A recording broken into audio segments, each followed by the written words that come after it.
This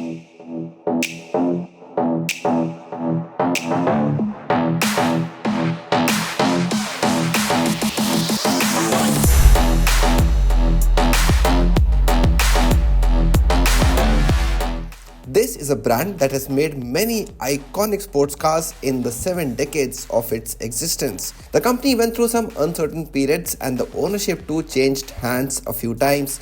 But what remained constant was the endeavor to produce cars which were fast to drive and equally beautiful to look at. The Lotus Eletre is trying to take that legacy forward in a slightly different way. First, it is an SUV, and second, of course, it is electric, and it is aiming at the lifestyle market, going beyond just the enthusiast. And I bet you've seen some crazy tech in cars, but not the ones you'll see in this car. We're going to show you all of that today. The brand recently made its debut with this car in India, and today we're set to experience what this EV has to offer. But before we go any further, if you still haven't, please do subscribe to Car and Bike. Please do like and share this video, and press the bell icon to get all the latest from the Indian auto industry.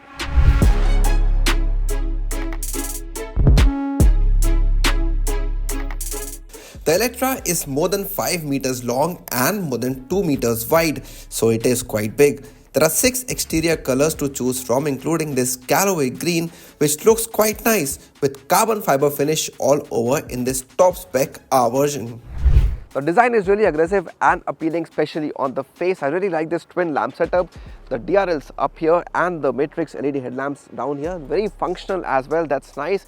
And then you see a lot of ducts here for smooth passage of air to give you better aerodynamics right here on the bonnet. Here towards the wheels, you see that on the profile, on the rear as well, many places. The idea is to give you a car that is as aerodynamic as possible, and in that you also have the flaps on the grille that open to give you better cooling inside. Once you lock the car and you're done for the day, these flaps will close. 22-inch wheels come as standard on the SUV, but you also have the option of choosing either 20 or 23-inch wheels on the car. Again, carbon fiber finish here on the top trim. Big gap here, that's due to the fact that you have multiple ride height options depending on the mode you're driving in. Come further back, you get flush door handles, really cool feature. Frameless doors, something I really like on premium cars, and it also comes with a soft closing function on the doors. Cool once again. Further back, you get this sort of sloping roofline. It appeals to a lot of buyers in this segment. Also makes the car look pretty attractive. And even on the rear, the story is the same. It's a very aggressive looking car from here as well. Look at this nice connecting light that goes all the way from one end to the other. There's twin spoilers, again a unique thing, and you also have an active spoiler that of course will come into action once the car is moving. Again, more carbon fiber finish. So look at the Eletre from whichever angle you want to, you will fall in love with the design of this SUV. This 22-inch wheels version comes with a standard ground clearance of 194 millimeters.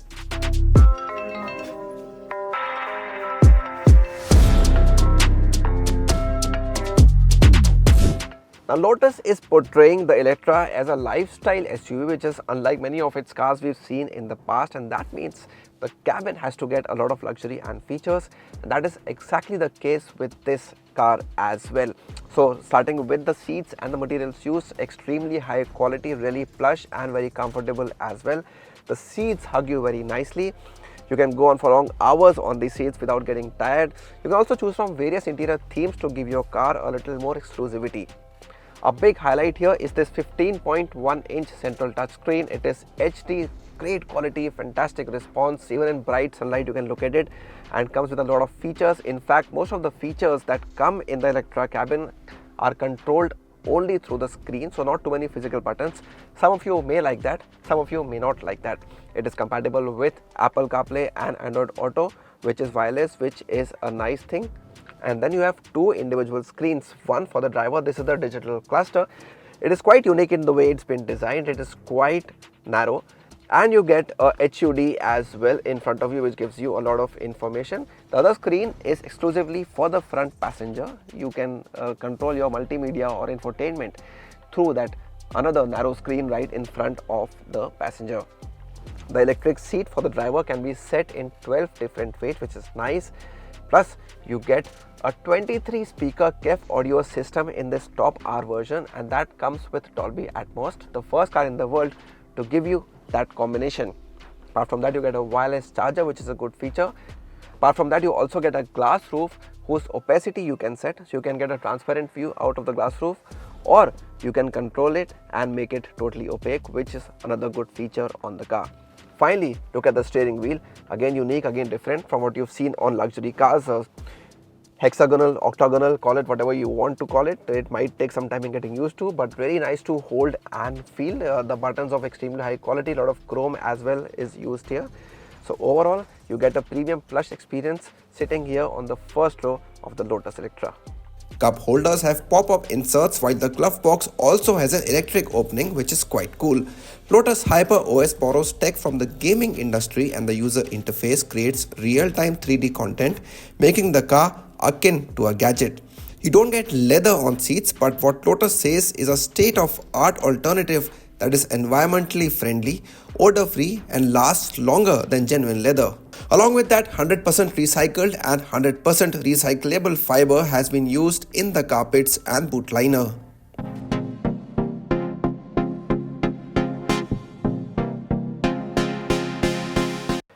As I said, this is a car that's more than 5 meters long, so a lot of space here on the second row as well. Look at the space I have between my knees and the front seat, quite a lot. I'm very happy with that. Same is the case with the shoulder room and the headroom as well.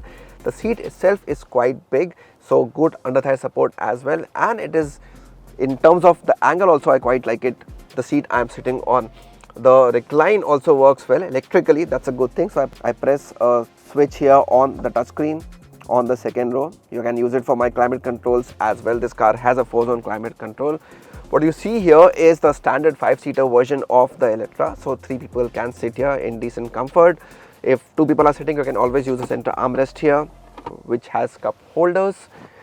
But if you want even more luxury, you can go in for the 4-seater executive version of this car, which has a fixed permanent center armrest with a pop-up tablet through which you can control a lot of functions on the second row, including massage seats, which are missing on this 5-seater version of the car.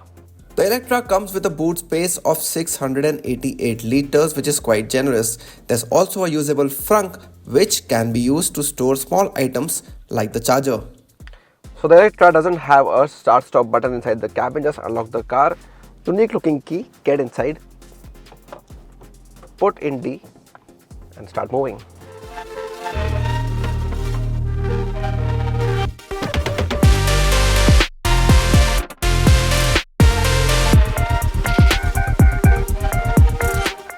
SUV has come to India in 3 different versions: the Eletre S, and this the Eletre R, but for now it is only the top spec R that is available for bookings. Lotus claims it is the fastest dual motor pure electric SUV in the world.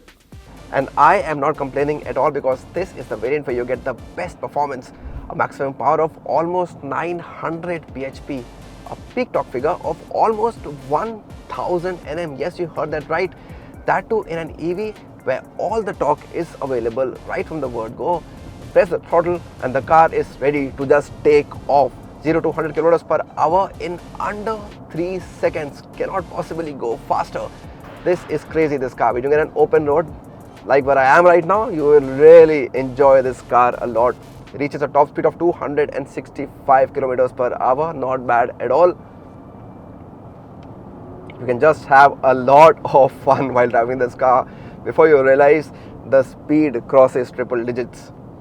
Here you get a claimed range of 490 kilometers on a single charge, but if that's not enough for you, the other 2 variants will come with a maximum range of 600 kilometers. However, all the variants run on the same 112 kilowatt hour battery that goes from 10 to 80% in just 20 minutes using a fast charger.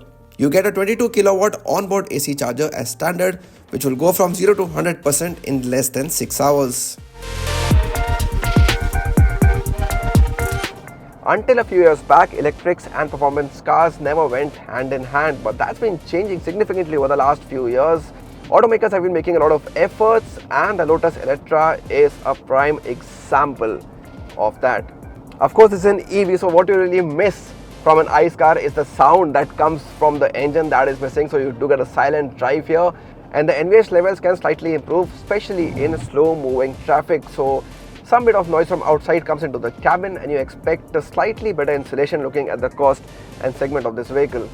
Now aerodynamics is always a big question mark when it comes to EVs, looking at the placement of the batteries and how the car's been designed, the shape and size. It's a wide car, it's a long car, more than 5 meters, but what really helps is the fact that the wheelbase is more than 3 meters. That aids in better handling. And then you have a drag coefficient of just 0.26. You heard that right, for a crossover SUV, that's a fantastic figure. Kudos to the engineers at Lotus who've been able to achieve that, because that really helps you in giving the car that is supremely stable. When you're driving out on highways at high speeds, you get great amount of traction and stability, which gives you a lot more confidence as a driver. And even while turning, even at high speeds, that confidence is maintained.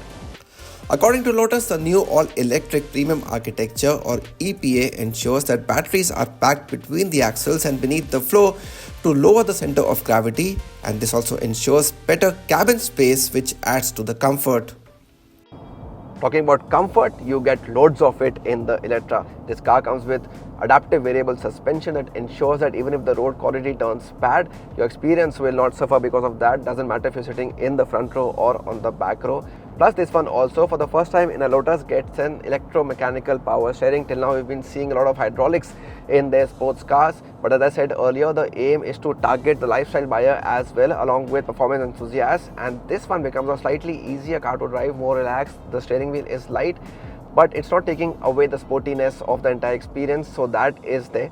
You're still guaranteed good feedback, great traction, which you enjoy while driving the car.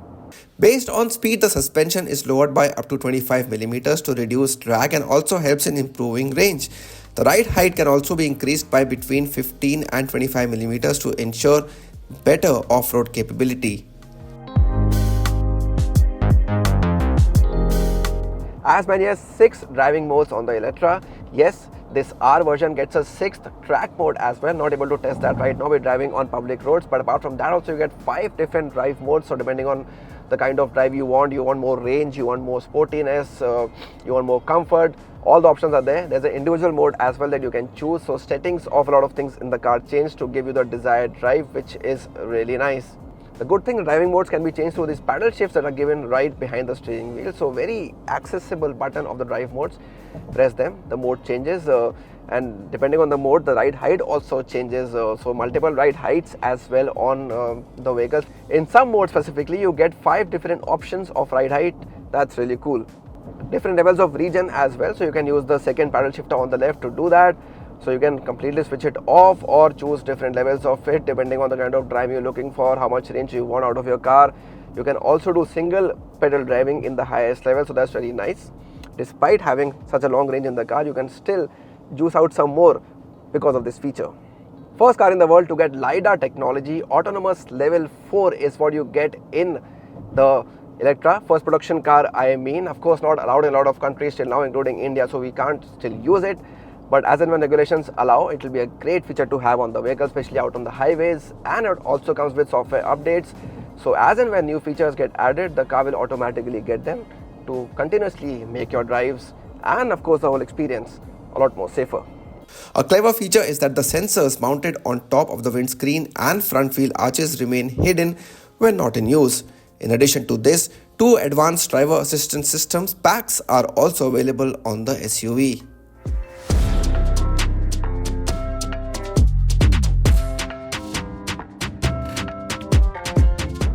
So does the Eletre justify the Lotus badge? Well, while on the move, it really feels like a high-performance iced vehicle and you love it as a driver. But it also equally indulges you with the tech and luxury it offers. You just fall in love with it. Just changes the way the world has looked at the brand all these years and seems like a perfect launchpad for the brand in the Indian market.